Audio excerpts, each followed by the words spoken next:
Hello solar installers, welcome to renewable energy. मैं 7 years से solar energy की sector में काम कर रहा हूँ as a EPC vendor and as a INC contractor. हम लोग 2-3 स्टेट्स में already as a vendor registered भी हैं।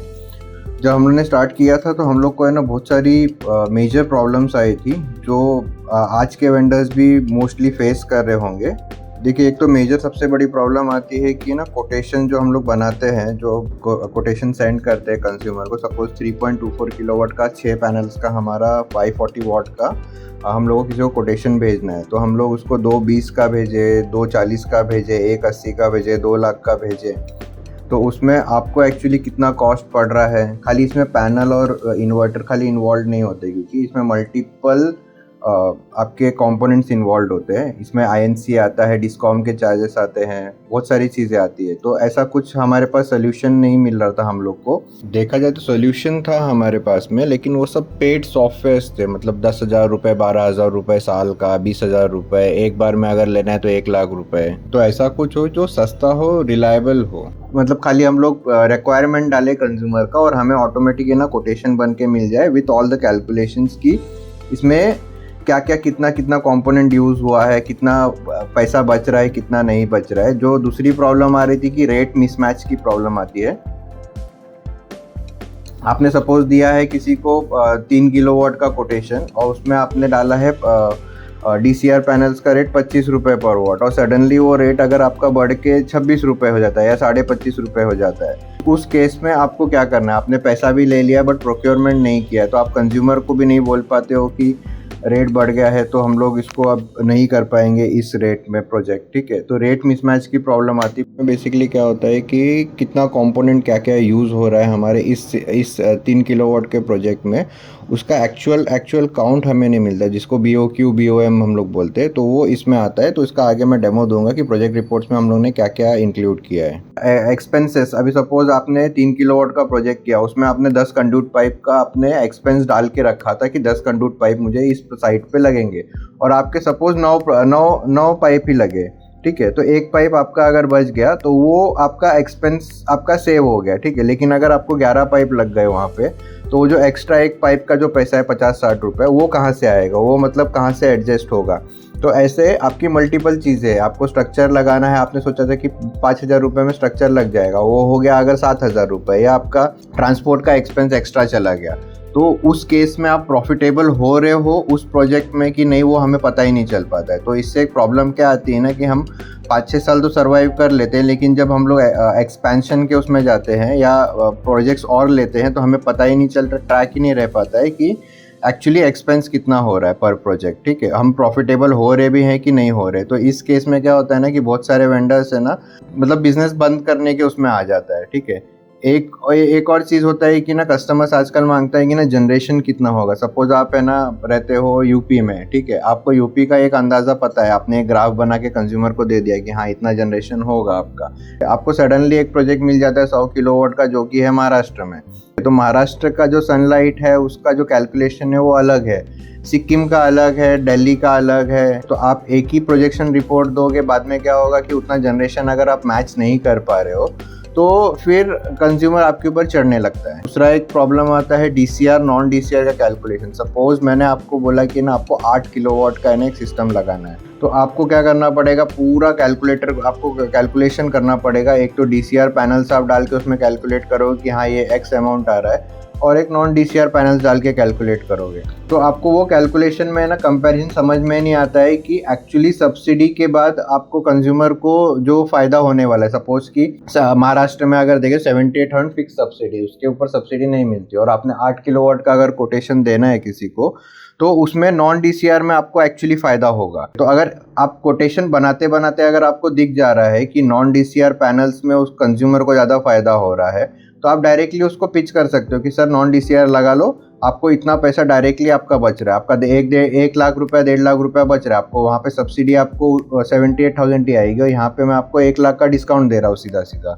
फिर आता है प्रॉब्लम स्कोप ऑफ वर्क में। स्कोप ऑफ वर्क में प्रॉब्लम क्या आता है कि बहुत सारी चीज़ें हैं ना, कंज्यूमर हमको बोलता है कि आप कर दो, और हम कंज्यूमर को बहुत सारी चीज़ें हैं ना कंज्यूमर के एंड में हम लोग छोड़ देते हैं। बाद में क्या होता है कि किचकिच पिचकिच चालू हो जाता है कंज्यूमर के साथ में।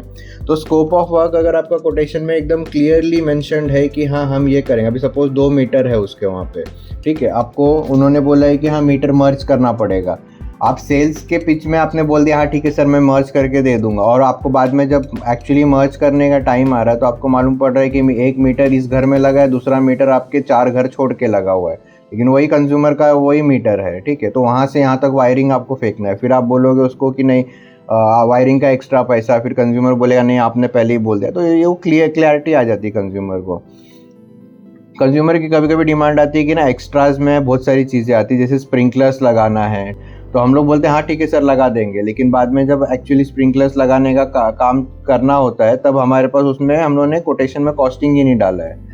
ट्रांसपोर्ट में क्या हो रहा है कि ट्रांसपोर्ट हमें ना हम लोग इग्नोर कर देते हैं कि हाँ ठीक है ट्रांसपोर्ट हो जाएगा आपका, लेकिन कभी कभी हम लोगों ने देखा है कि ना कोई कंज्यूमर के इसमें ट्रांसपोर्ट में इशू आ जाता है, तो 2-3 हज़ार रुपये 4 हज़ार रुपये तक भी ट्रांसपोर्ट हम लोग को पर कंज्यूमर चला जाता है।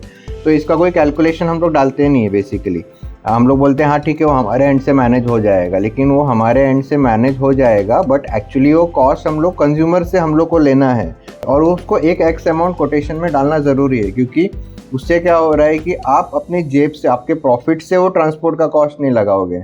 वही मैंने मीटर मर्जिंग एक्सपेंसेस बताया आपको, सेम चीज़।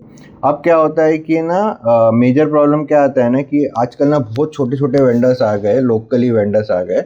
अब आपको 3.24 किलोवाट 540 वाट के अगर लगाने हैं तो आपने सपोज दे दिया 220 का कोटेशन किसी को, उसी के पास है ना कंज्यूमर के पास आ गया है ना कि कोई बोल रहा है कि ना मैं 210 का लगा के दे दूंगा, 2,10,000 में वही सेम सिस्टम में लगा दूंगा। आप क्या करोगे कि है ना डिस्काउंट के चक्कर में ना सीधा 10,000 रुपये आप है ना उसमें से माइनस कर दोगे, या सपोज कि ना आप 11,000 रुपये उसमें से माइनस कर दोगे।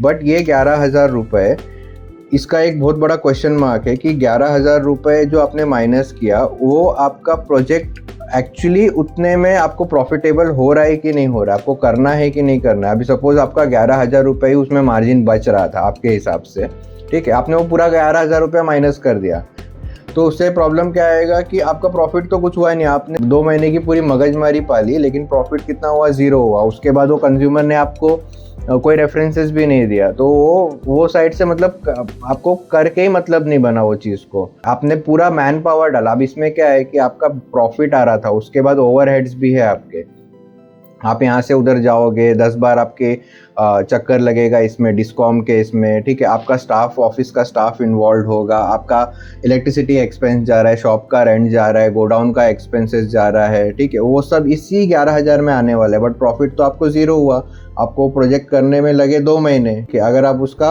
1% भी आप अगर एक्सपेंस निकालो अगर टोटल आपके ओवरहेड्स का, तो भी आपका इसमें कवर नहीं हो पाया, ठीक है, तो आप बेसिकली उस प्रोजेक्ट में लॉस में चले गए।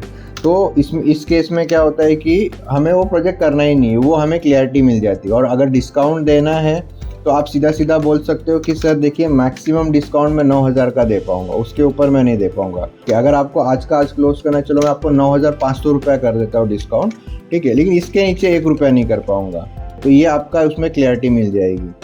फिर आपको प्रॉब्लम और एक हम लोग को क्या आई थी एज अ इंस्टॉलर की है ना, कोटेशन भेजने के बाद है ना कंज्यूमर से ना बहुत जगह पे है ना हम लोग फॉलोअप्स क्या है ना मैनुअली करते हैं, ठीक है। कंज्यूमर को है ना मैंने अब जैसे मेरा स्टाफ बैठा हुआ है, उसने है ना दिन में 100 कोटेशन भेज दिए, ठीक है। अब वो 100 कोटेशन भेजने के बाद में कंज्यूमर से ज़्यादा से ज़्यादा है ना 50% कंज्यूमर से फॉलोअप हो पाया, बाकी लोग से हो ही नहीं पाया। तो आपने किसको कोटेशन भेजा, किस अमाउंट का भेजा, उसमें आपने कितने फ्लोर्स डाले थे, वो सब आपको है ना एक जगह पे मिल जाएगा। उसके लिए हम लोग ने कोटेशन रिपोर्ट बनाया जिसमें अकाउंट्स, प्रोक्योरमेंट, एक्सपेंसेस पर प्रोजेक्ट, ये सब कुछ दिख जाता है। तो ये बेसिकली हम लोग ने इतना इजी बना दिया है कोई भी एक छोटे इंस्टॉलर के लिए मार्केट में सर्वाइव करने के लिए एंड एक्सपैंड करने के लिए अपना बिजनेस।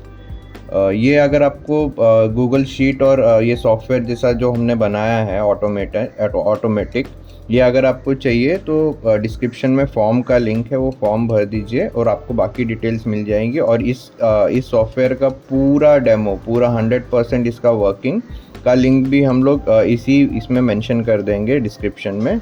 वहाँ से आप जाके वो पूरा वर्किंग इसका सॉफ्टवेयर का देख सकते हैं।